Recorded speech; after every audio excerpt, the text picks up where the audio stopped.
I have been caught up in rifts twice. A reduction in force when roles are no longer required within the company due to change of direction or reorganization. I have been on the management side of rifts and I've been on the employee side of rifts, and it's never easy. Mhm. The first time that I was made aware that my role was no longer going to be available and I needed to make some decisions, that feeling of failure again, and this is the hard part about it, is I knew it was a numbers game. It was not personal. It wasn't Philip is doing a terrible job. It's we've decided to make this change and there's only so many roles and mine no longer existed.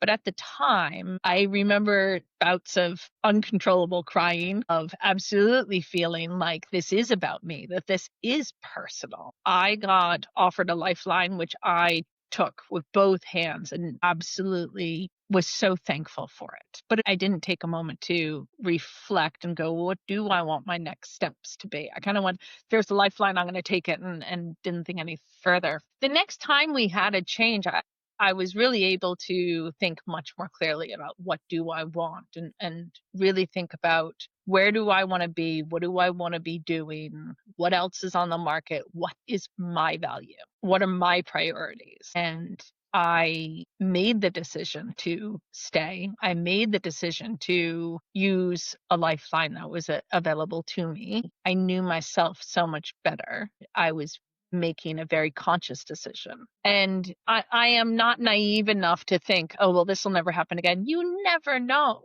You never know.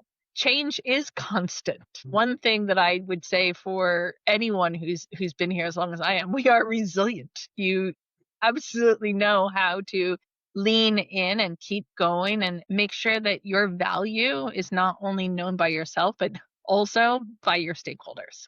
So although it's never easy, it's a terrible thing to be going through, whether you are the recipient or the manager who needs to put it in place, it kind of does get a little bit easier in terms of knowing how you're going to respond to it, because you do have some hindsight. Now, I don't hope for anyone that they go through it more than once, but if anyone is going through it, I would tell them to take a second and think, what is it that you really want?